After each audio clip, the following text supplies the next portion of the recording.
It's time, guys. We're ready.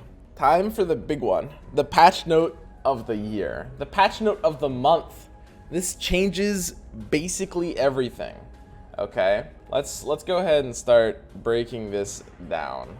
Fixed the long-standing issue where passive abilities, except for Dragon Special, Caustic Finale, used stats from one rank higher, e.g. Crystal Maiden 2-star using Crystal Maiden 3-star's values.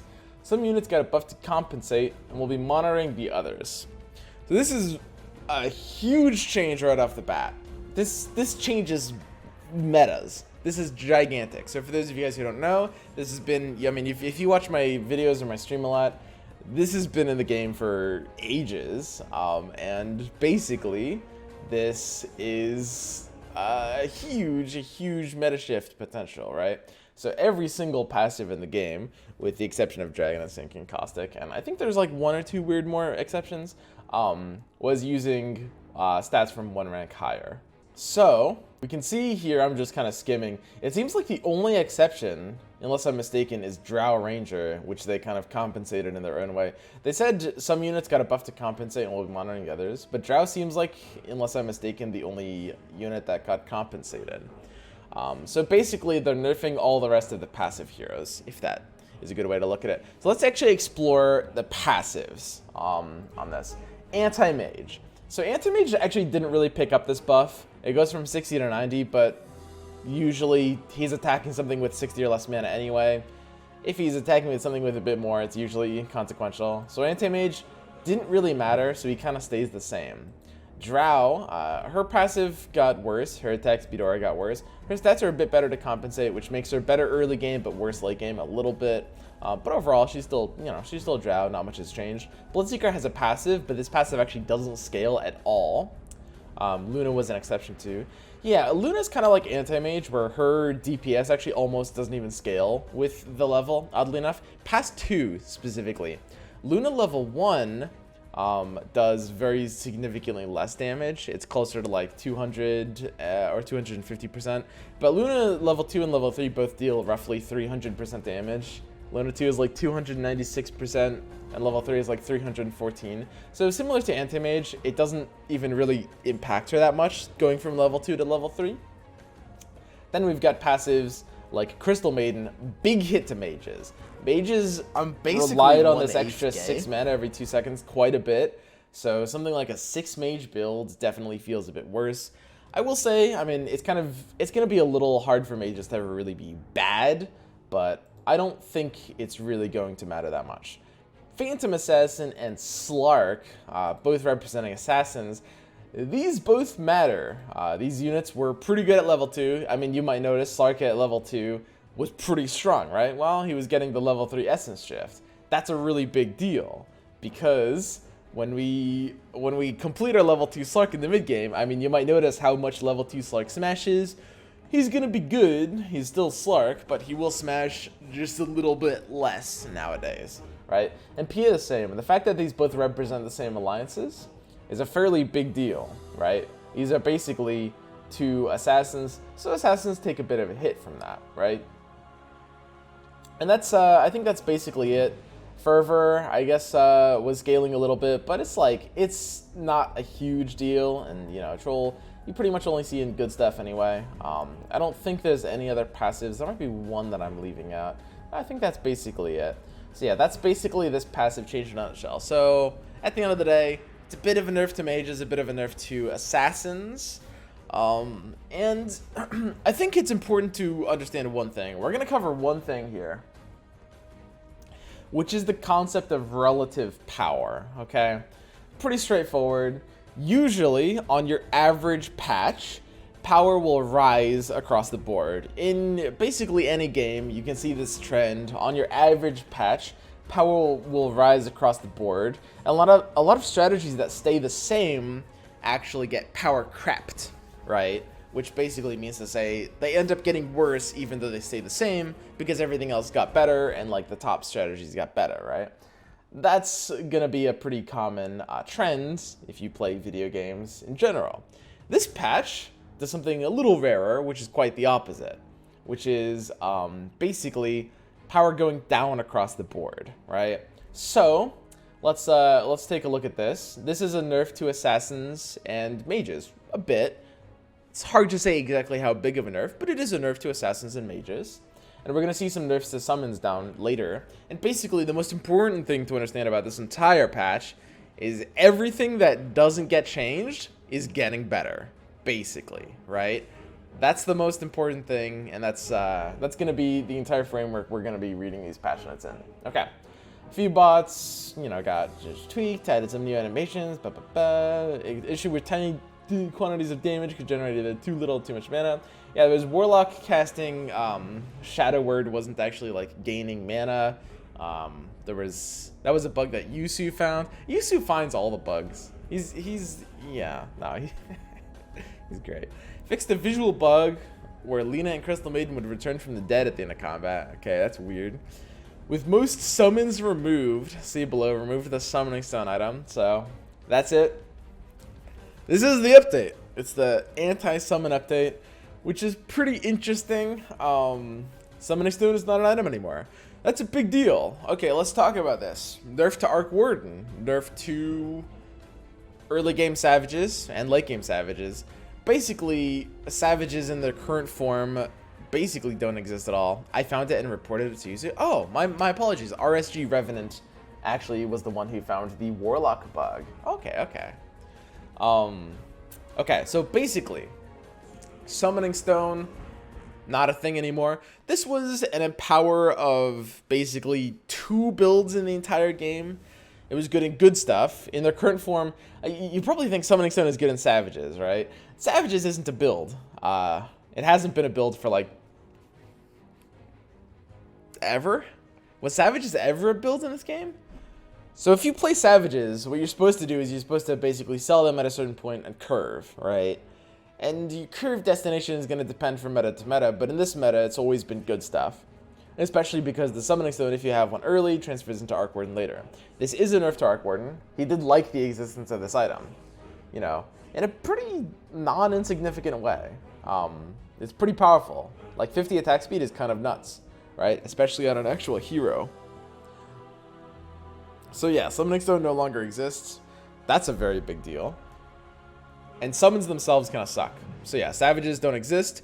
The only other build that could really kind of use Summoning Stone a bit is something like Mages. Mages never really want to be in 4 Primordials, but sometimes they can be in 2. Sometimes they're in 4 for a few rounds in the early mid-game, potentially. And sometimes they have an Arc Warden with a Maelstrom. But either way, Summoning Stone isn't really an item you want on Mages, right? Like, it's not really that great. Because typically mages are going to be very item dependent. A lot of other items end up being very good on mages. So in reality, Summoning Stone is about as good on mages as they are on any build that can't really use them. So at the end of the day, there's really only one build that could really use Summoning Stone at a top level. There's only one, which was good stuff. Like if you got, and that's why like you guys might see my videos or my stream, like if I get Summoning Stone on like round 2 and I'm like, well, I guess I'm in good stuff. Because that's kind of been the only way to use it for a while, right? It's like you can use Savages early and you can curve into something late. And if you're curving into something late, then you have that is the definition of good stuff. If you're not in what you're in early. And the only things that can use Summoning Stone early to affect are Savages. Primordials kind of don't really exist too much. There's not too much of a reason to go out of your way for Primordials, I will say. Yeah, that's the Summoning Stone's change. So nerf to good stuff. Units killing themselves no longer get that skill scored, so that's just a minor. It doesn't even affect gameplay. It's just like when you look at your target buddy, he'll have a bunch of kills because when he dies at the end or something, he'll just get those kills. Okay. Hero changes. Axe. Armor changed from 5 to 5, 10, 15. So your level 2 axe has 10 armor, and your level 3 axe has 15. I dig this change. It actually turns him into a really tanky boy, and he gets a health boost on top of that. Level 1 already at 100, level 2 at 200, etc, etc. I mean, you guys know how levels work. Typically they just double and redouble. Quite a big deal, honestly. I mean, Axe was a weak unit, maybe the worst out of the level 1s. I mean, he's a lot chunkier now. Let's go ahead and compare the EHP of a level 2 axe with 10 armor to a level 2 pudge. Because level 2 pudge is the gold standard, okay? 10 armor, 16, 10 health, okay? So, we're going to check this out. So pudge is 5 armor with 2,500 health, okay? I'm going to pull out the EHP calculator.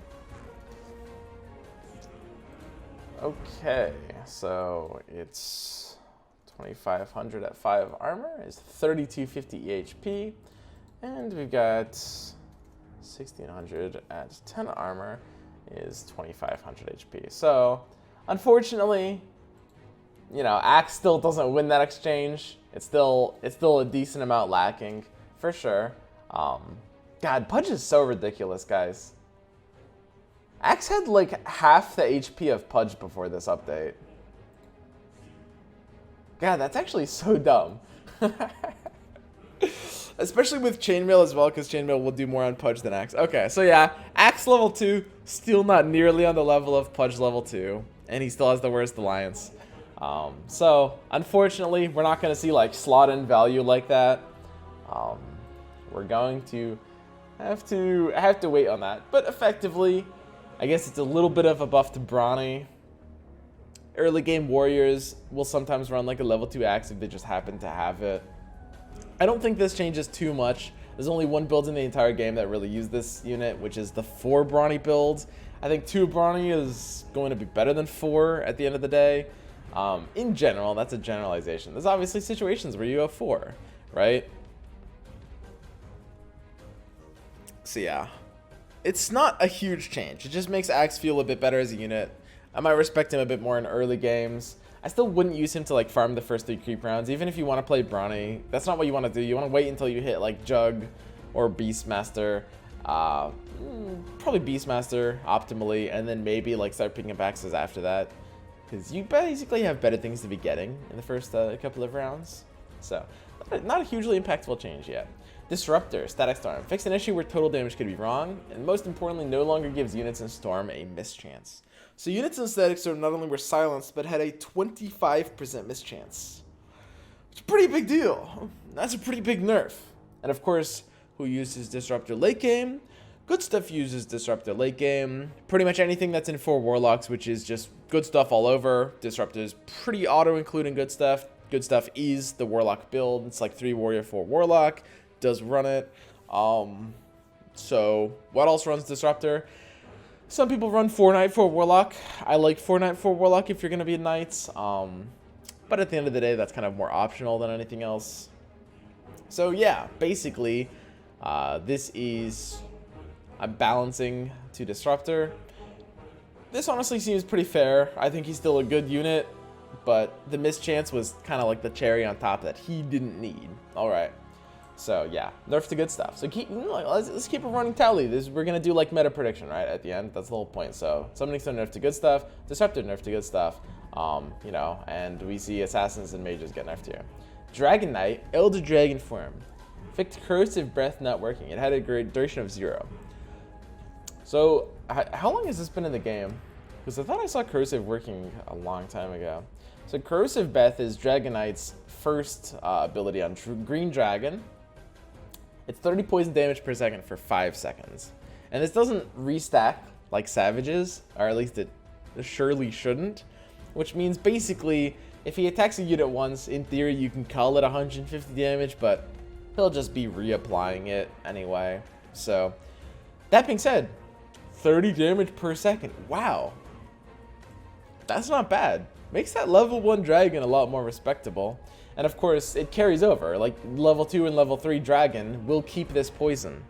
So DK just gets a DPS bump. That does unironically matter. Wow.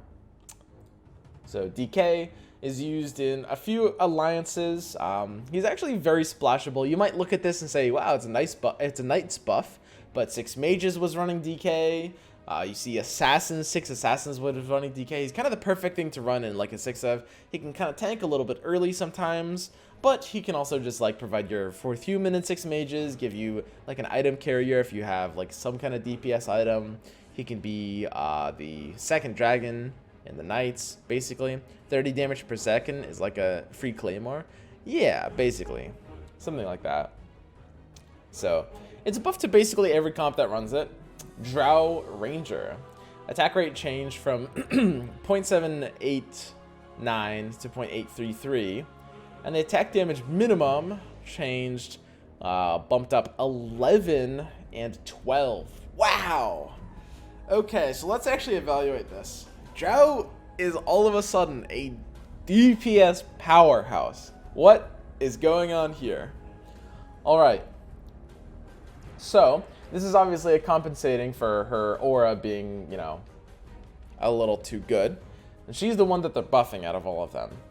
So she went up 11 and 12 on effectively a 47, which means her DPS increases by 25%, very close to 25% across the board.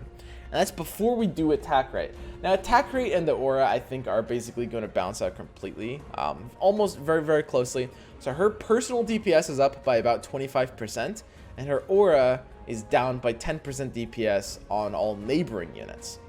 Now, the aura of Drow was applying to herself, which is why they kind of like boosted her attack rate after lowering her aura effectively 1 level from the bug fix. And that's a big deal. So basically, yeah, as I mentioned earlier, she's better early, worse late. She's an actual, like, kind of better standalone unit now. She's not just an aura carrier like she was before. And she can actually kind of get places. I mean, if you have her early with a pudge, I'd probably have to start respecting that. 25% DPS increase is pretty large. Lycan. Attack damage minimum. Oh, yeah, I should talk about Drow. I mean, I guess I run her in some brawny builds. I'll run Drow for like Hunter Heartless. She's better in those builds now, oddly enough, which is really weird because, like I said, she's supposed to be better late game and worse early.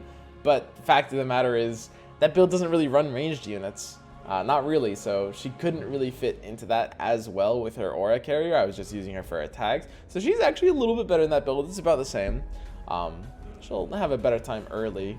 And I think that's basically the only build that kind of wants to run her at the end of the day. I don't know, some people like 3 hunters. I kind of think there's not really too much of a reason to be in it in most cases.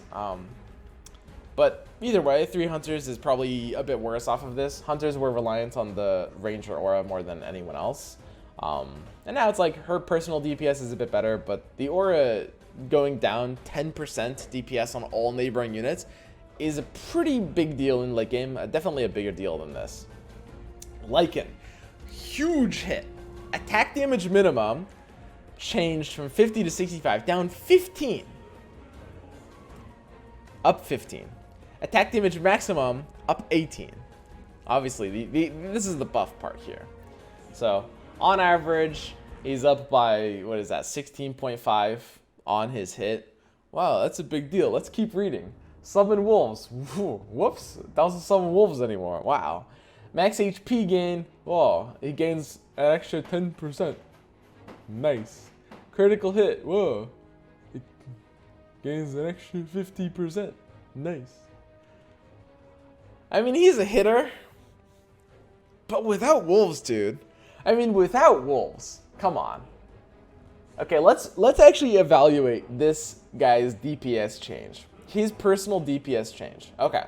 So, like I mentioned, his attack damage is up 16.5. 16.5. Sorry, I'm having a brain fart. 16.5 out of, what is that, 55? So it's roughly like a 32% increase on attack. That's big. It's even bigger than Drow. But let's multiply that with this crit bonus. So this crit bonus, is this like the DPS multiplier? 200, and let's actually look at what it says exactly. 40% chance to attack for this amount. So 40% to double up means it's 140% instead of 120%. So it was at 120% before, now it's at 140. So it increases by another 20% of his base, which got increased by 33%. This unit's DPS is up by almost 50%. That's pretty crazy. Don't get me wrong, but wolves? No wolves. It's like no wolves, guys. No wolves. Like, it just can't be as good. And no summoning stone means like it's harder to tie in, and savages are destroyed. Savages have their ass blasted from this change. That's just, I just don't think this hero is really that good anymore. I mean, as always, you can respect it if you're in Fall from Grace, because this Human Alliance kind of pops off if you're in Fall from Grace. But yeah, I mean, Lycan is just, he just ain't so anymore. He's been kind of a meta dominator, you know, in key part of like early game snowball, good stuff. You just shove Lycan on your board, you're good to go. Now, I mean, where do you fit it in? Where do you fit it in? Hunters? And just ignore savages? I'm sure Gara will play with Lycan. I'm sure he fits into hunters in some way. If you're a hunters player, I guess. I mean, the added like DPS bonus on him is kind of good with the hunter's passive, I guess. And at level 3, he will chunk. Here's the thing. What about level 3 Lycan? Because wolves in the late game are really falling off, right? And level 3 Lycan was already really scary. Because in the late game, obviously the wolves do scale with levels, but I mean, there's a lot of like AoE in the late game, a lot of like AoE stuns, and stuff like wolves is often inconsistent there. So Lycan is just, he's gotten his role changed. Level 3 Lycan OP, I think. Maybe. I mean, you have to run hunters at that point. I think I will say, if I'm in this brawny build, this build where I like going brawny, Fall from Grace, 4 Heartless, maybe only 2 brawny, so sometimes, you know, maybe I'll cut out, you know, the Juggernaut and the Axe. And I'll do this sometimes. And I'll be running Lycan if I'm in Fall from Grace. And I'm happy doing so. I mean, if you get Lycan 3 in that late game, that can actually be pretty spooky. So Lycan, let's say this is a nerf early and a buff late. Kind of the opposite as Drow Ranger. You need to 3-star him to really make this shine, and you probably need the hunter buff. This is a buff to 3 hunters. For sure, I think. Absolutely. A bit of a buff. Because like if you're in 3 or 4 hunters, this unit getting to 3 stars is a chunker. Nature's Prophet. Attack range goes attack rate goes up. Maximum mana goes up. This is the hype one, by the way. Minimum attack damage up 11 and up 12 on a 47.5 average. So let's, you know, pretty simple numbers. It means we're up 25%, right? That's pretty good. That's pretty good. It's like the same level of buff that Drow got, basically. Removed Nature's Call ability, because summons aren't in the game anymore. Between you and me, this wasn't a real fucking ability, so who the fuck cares? Wrath of Nature. Wah! Zaps a target for 250 damage. Bounces 3, 4, 5 times across the enemies on the board. You know Dota, you know Wrath of Nature. This is what it does. It's just like an AoE nuke. Increasing damage by percentage per bounce. Mana cost 100 and cooldowns at 15, 13, 11. So does anyone have, I know a couple people have done like the total math on these. What's like the total what's the total damage on level 1, level 2, level 3? If anybody has that. I know Yusu did that. Let me see if I can pull something up here. It's 2,300, I think, on level 3. Here, give me a second. It's 830, 1,300, and 2,000. Okay, totally normal cat has me covered. I didn't want to actually like have to do all this math because this is like a slightly annoying amount of math. Okay, 830, 1,300, 2,000. So we take a look at that scaling. That's pretty solid scaling. The thing about Nature's Prophet, you're basically always going to be running him as a level 2, which means you slap a level 2 Nature's Prophet on the board early. 1,300. Damn, that's pretty good. That's not bad. So let's think about this. Nature's Prophet actually a hero now. We've come full circle on these druids, by the way. Druid buff, yeah. You say druid buff. That's not really what I'm seeing here. I'm seeing elusive buff. I mean, you can run this in mages. So in auto chess, people did experiment a bit with the idea of a 3 elusive 6 mage board or something like that. It doesn't have to be 6 mage, it could be 3 maybe. But the Treant and the Nature's Prophet are kind of your frontliners. They both have magic damage nukes. Treant's very tanky. And on top of that, the complete elusive with Puck, right? That's pretty cute. Maybe people will try that again. That's absolutely a thing you could do. People in chat are saying 3 mages, 6 elusives. Honestly, that could be something people try to do as well. I don't think elusives do enough magic damage to make you want to go 3 mages with that. Even with Nature's Prophet, unfortunately, the rest of the elusives are just doing all physical damage. So we'll see. I might try something like that. But what I'm really interested in, well, there's 2 things. One is just straight up 6 elusives, which is pretty good. Now 6 elusives wasn't typically running Nature's Prophet before, but now, I mean, they might have to. This is a solid ability, especially in the early mid game. It does, I think, have to fall off later, especially with its like kind of longer cooldown. Like you can get this cooldown twice when you're hitting like these mid game fights. You know, you get it to level 2, it's like a 13-second cooldown.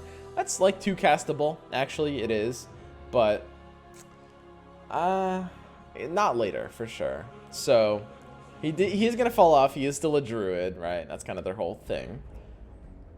The one thing about Nature's Prophet that's really interesting is he could sort of be part of a replacement strategy for early game Savage and good stuff.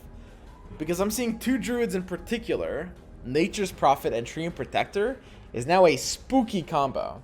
So let's talk about druids for a second, because druids have gotten all mixed around from this. Druids have gotten completely changed from this. So how it used to be, as Nature's Prophet was almost not a real unit, right? He was basically shit. So the Druid combo was basically an Enchantress level 2, you need 3 Enchantress, and a Treant level 1. And this gives you a Treant level 2, which is a powerhouse. Treant loves being at level 2. And that's your Druid combo. You're not hitting those alliances, because one of them is Savage and one of them is elusive. And Lone Druid is like, it's great if you get him, but he's pretty rare, so he's pretty unreliable. You're often finding him just as Druids are kind of coming offline anyway. It's like, you want them to be earlier. So yeah, the Druid combo is kind of Enchantress and Treant Protector. Now from these changes, I'm thinking Savages are going to be pretty bad. So Nature's Prophet out, or sorry, Enchantress out, Nature's Prophet in. And this does something magical. Because now, like the early Druid combo, Nature's Prophet Treant, now they're both elusives. And that's a bit of a game changer. Because now it's like you need that 3rd elusive for these early game spots to smash, right? So if you're a good stuff player, you start valuing anti-mage. That's the kind of like, that's the end thing to understand. If you still want to be giving good stuff a try, we'll see what I'm playing today, I'm not sure. Anti-mage gets buffed, right? And it's important to kind of look at the game like this. There's a lot of like, you know, there's a lot of indirect changes to stuff because you need that 3rd elusive. And what if you're in good stuff, what's that 3rd elusive gonna be? Maybe sometimes PA, possibly like a PA level 1, but it's pretty much anti-mage. Like that's pretty much your only option. Like Luna's not great and Puck's not great for that. Windrunner, I mean sometimes you'll get it to level 2 and yeah, I mean you just play level 2s, but that does put it into anti-mage. Some alliances like Knights, you know, if you're in Knights, you have Luna. Maybe Knights are open, maybe you have Fall, but you don't have a ton of other Knights. Go ahead and supplement like your Luna and Nature's Prophet tree. Create that triangle for a little bit. Like make that work. Mages with Puck sometimes. Like you should be opening yourself up to Nature's Prophet and tree. I think I'm gonna try. I haven't played with it too much. We'll give it a second. It's an assassin meta. Don't overcomplicate it. We'll see. I mean, assassins do get a little bit nerfed here. Maybe not nerfed enough though. Okay, so Nature's Prophet, I'm going to have to try with this. This changes a decent amount of stuff. This is pretty big. Wrath of Nature is like a very unironic ability. Shadow Shaman attack rate up. It's funny. Like, it's a good meme. Shadow Shaman can attack now. He still hits for like 26 every time, right? This is DPS. Oh, 36. Ah. Wow. I will say, Shadow Shaman is not really a unit you should be running if you have him at level 1. But, I mean, if you get him to level 2, this is a pretty significant buff. Like, unironically. You get Shadow Shaman to level 2 in the early game, he's very runnable. You put him on your board. There was a point in time where, like, depending on what's on my board, of course, sometimes I run Shadow Shaman level 2, sometimes I don't. There's a point in time where, like, sometimes I'll sell Shadow Shaman level 2. It's just, I won't even run it. If it, like, is hitting 0 alliances, if my board is tight, like. But now, I do have to respect the Shadow Shaman level 2. Attack speed is not only for DPS, but it's for mana gain, because you gain mana per attack. And that's pretty good, because you need to get that first chicken online early, because it lasts so long. Tusk. Maximum mana down to 60. Walrus Punch down to 60. Golden Rage to 4. What?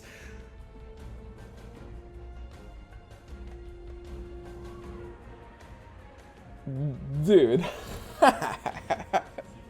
Whoa. Bro. Oh.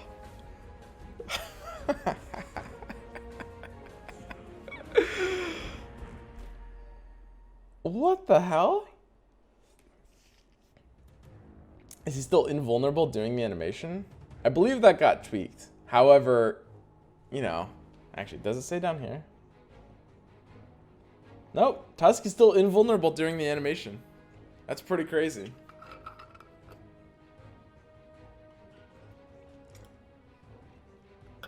Tusk was always lame, but 3-star Tusk with the right big-time contracts can be a force now. I don't know about big-time contract, but, I mean, yeah. This is like an actual unit now.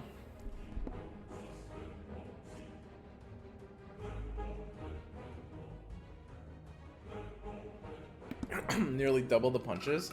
I mean, it's pretty crazy. Tusk is pretty good at all levels right now. So this is a sort of compensation. I see it.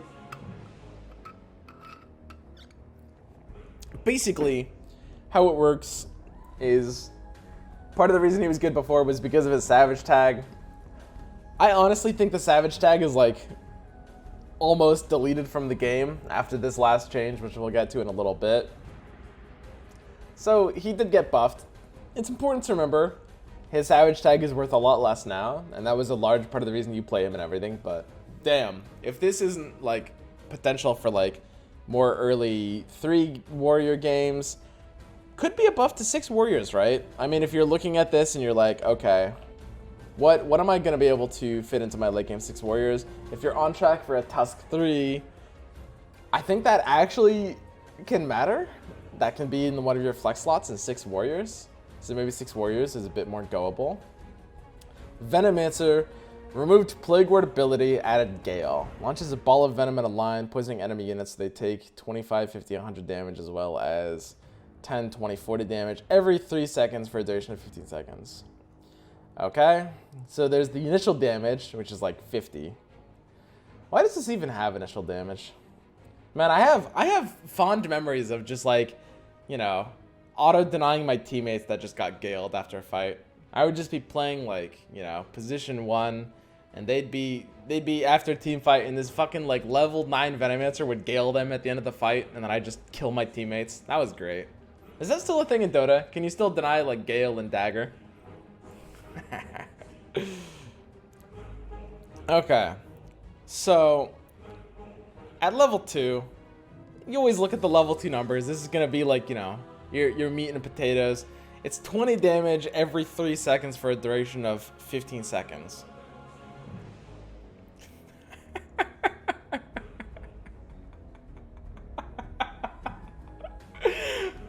It's 100 damage.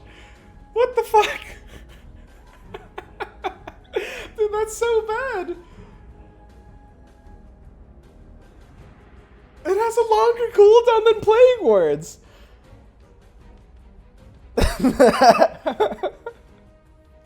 Holy shit.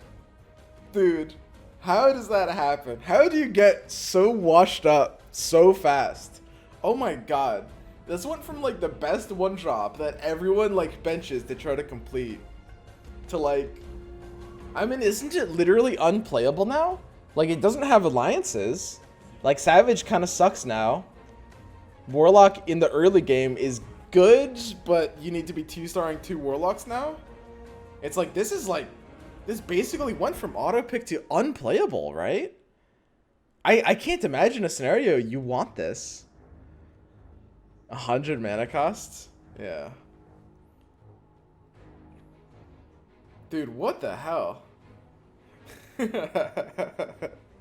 Yeah, Venom's non-existent. Yeah, that's fucking crazy, dude.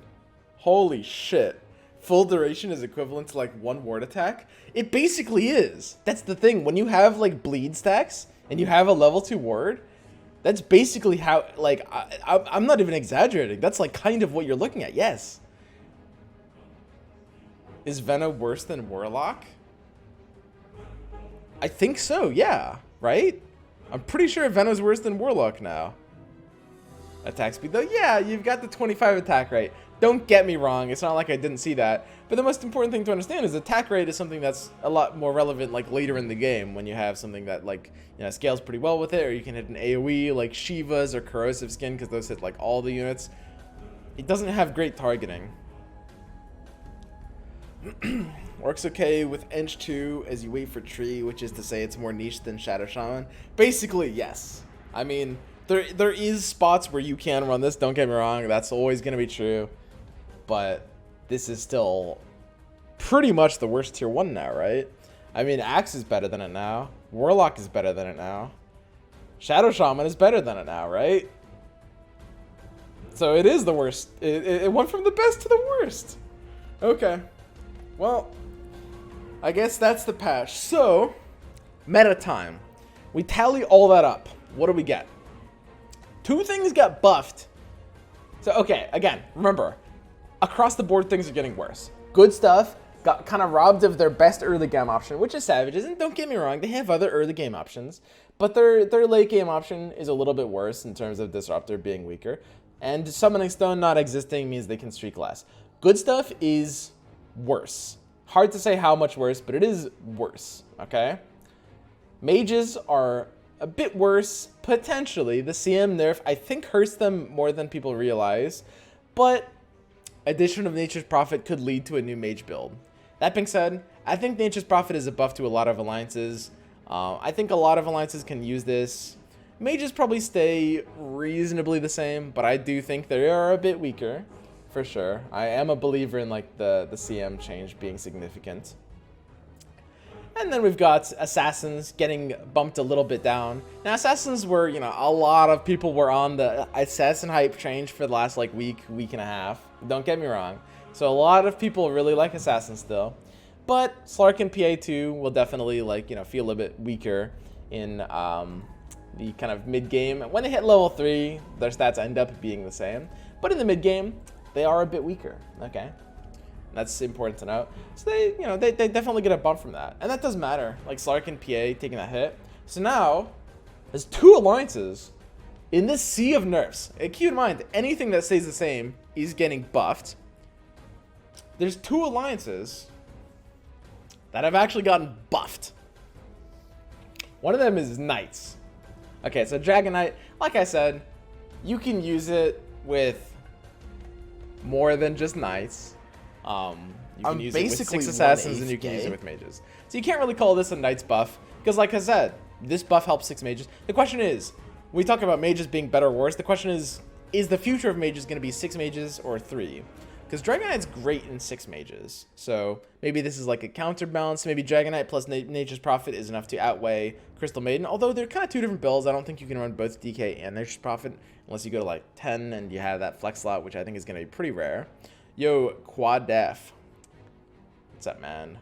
Welcome back to the One Hit Gay Club. And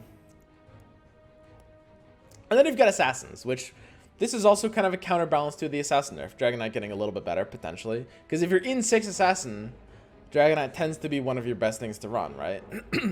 Now, some people in 6 Assassin do get a little cheeky and run Puck in that slot to complete elusives. You could do that. 6 Assassin or 3 Assassin are definitely very, very good right now.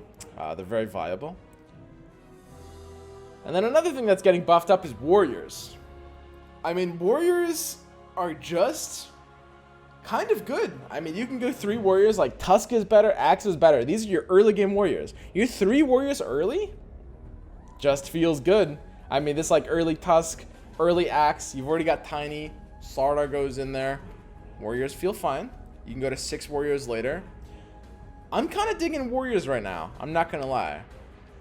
A lot of people are hyped about a lot of things, but I see Warriors on the up and up. They're getting buffed in the early game. They're getting a little buffed in the late game.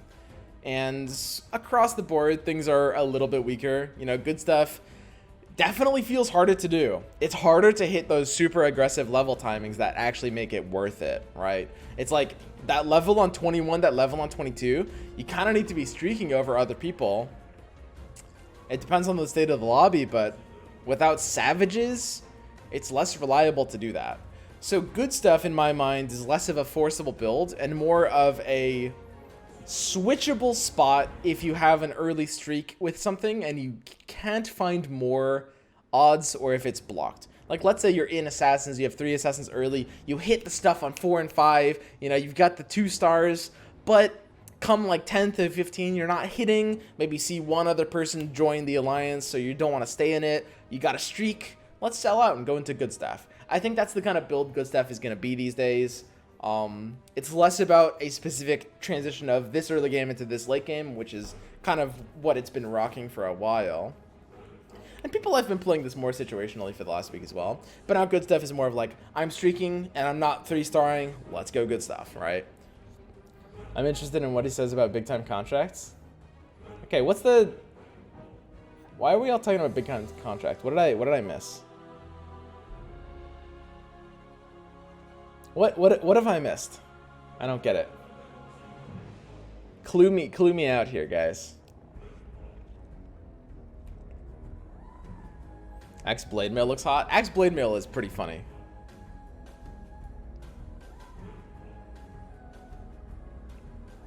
One less tier 2 item because of Summoning Stone? Right. Yeah, that's right. One less tier 2 item because of Summoning Stone. So big time contract, for those of you guys who didn't know, and this is important to mention, big time contract is definitely buffed here. For sure, this is a buff to it. And this is kind of counterintuitive. So let's go back down to a couple weeks ago.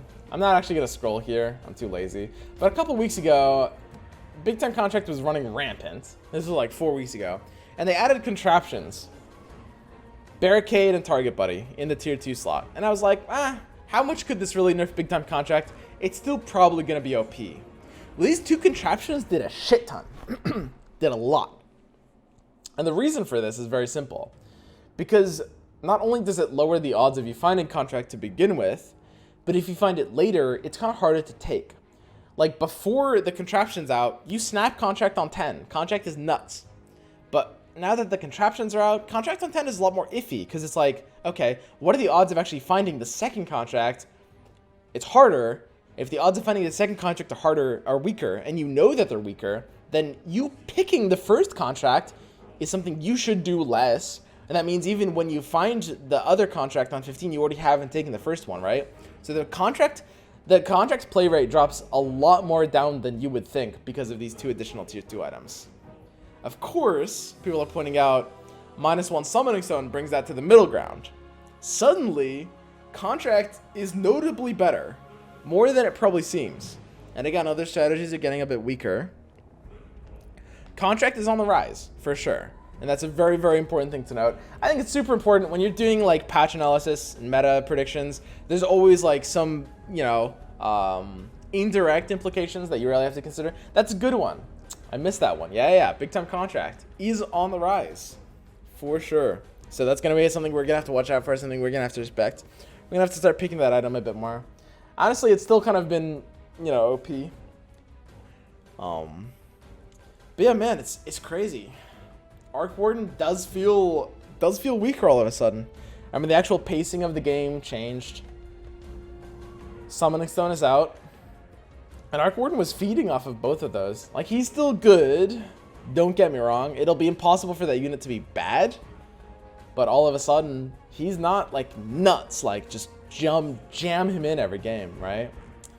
Not entirely. So, yeah, I like Warriors. Shadow Shaman buff helps him being runnable early, but doesn't really change alliances. I mean, it's not like you want to run 4 Trolls. 4 Trolls is still kind of a meme alliance, I think. There's just not enough reason to run it. You can consistently spam contract now if you throw rounds. Yeah. I mean, I'm sure people will go back to trying that. Okay. So yeah, anything with Dragonite gets a bit better. Dragonite is a pretty good unit right now. I mean, everything else is getting a little weaker. Dragonite feels pretty nuts. And that's about the end of it. Any of you guys have any last things to point out that I might have mixed? New Nature's Prophet's ability with 6 mages is broken. Please fix. I've heard it's very good. Yeah, Nature's Prophet with mages. I heard it's pretty nuts. My last 4 games had no contract, so I dropped 350 rank points. Yeah. Okay. So yeah, 6 mages with Nature's Prophet. I might have to try that. You know, splash treants in there. You got the elusives like we talked about before. But overall, it's not a huge patch. It's just like 2 pages here. But in these 2 pages, there's a lot of meta changes. And I might have been overrating Crystal Maiden's like 3-star nerf. It's possible Nature's Prophet is actually so strong of an AoE ability that it makes up for it. Alright, less summons means less kills for Bronny. Yeah, that's true. I saw that on the subreddit, and I was like, yeah, I guess. Yeah, I mean, I do have to mention that. It's not a huge change, but it does technically matter, I guess. I don't know. Is that even true? The thing is, like, early game gets less strong in general. Like, you can say less summons is less kills, but in reality, like, the summon builds are the ones that even, like, beat Bronny early, right? Potentially. Oh, not with a level 2 Beastmaster with X's. Yeah, it's true. It's true. It is a Bronny nerf. Bit of one. Alright, so yeah, that's the patch notes in a nutshell.